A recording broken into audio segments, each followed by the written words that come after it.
अस्सलाम वालेकुम वीवर्स, क्या हाल है। उम्मीद करती हूँ आप ठीक होंगे और आप देख रहे हैं NS न्यू आइडियाज़ चैनल। और आज जो मैं बनाने वाली हूँ बड़ी मज़े की रेसिपी है, आप ज़रूर ट्राई कीजिएगा। अगर वीडियो पसंद आई हो तो प्लीज़ मेरे चैनल को सब्सक्राइब करें। और मैं आज बनाने वाली हूँ प्याज की टिक्की, जो कि बहुत ईजी और मज़े की बनने वाली है।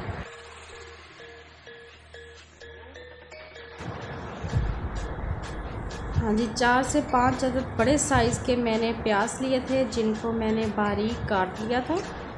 और इसको अच्छी तरह से हमने धो के इसको एक बाउल में मैंने रख लिया है। और इसके साथ 2 से 3 अदद आलू लिए हैं।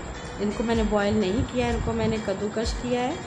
आलू हम कम ही डालेंगे। और वो इसमें 2 टेबलस्पून मैं नमक ऐड करूँगी, 2 टेबलस्पून मैं इसमें रेड चिली पाउडर ऐड करूँगी। और हाफ़ टेबलस्पून मैं इसमें ब्लैक पेपर ऐड करूँगी। और 1 टेबलस्पून इसमें हल्दी पाउडर जाएगा। और 1 टेबलस्पून ही इसमें गरम मसाला ऐड करेंगे। और मैंने 3 से 4 अदद सब्ज़ मिर्चें जिनको बारीक काट लिया था वो ऐड करेंगे। और 2 टेबलस्पून इसमें मैं ऐड करूँगी कॉर्नफ्लोर।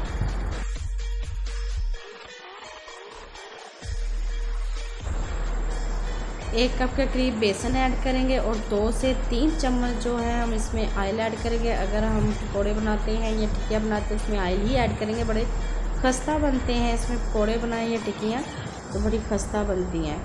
तो इसका मिक्सचर थोड़ा सा पतला होगा, टिक्की बनाना मुश्किल है। कि मुझसे थोड़ी सी वीडियो जो है मिस हो गई है, तो बनाना बिल्कुल मुश्किल नहीं है। इसको बिल्कुल हम उसी वक्त हाथ से बना के इसको हमने ज़्यादा डीप फ्राई नहीं करना, बस नॉर्मल फ्राई करते जाना है।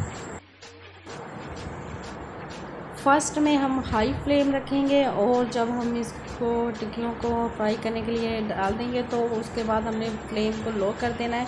और इसको हमने बिल्कुल स्लोली हिलाना है, ज़्यादा हमने तेज़ नहीं हिलाना, टूट जाएंगे। प्याज की टिक्कियाँ जो है रेडी हो चुकी हैं, बड़ी खस्ता बनी है, बड़ी मज़े की बनी। आप मेरी ये रेसिपी ज़रूर ट्राई कीजिएगा, बहुत मज़े की बनती है ये। और मुझे कमेंट्स में भी बताइएगा कैसी बनी है। तो अपना बहुत ज़्यादा ख्याल रखिएगा, दुआओं में याद रखिएगा। अल्लाह हाफिज़।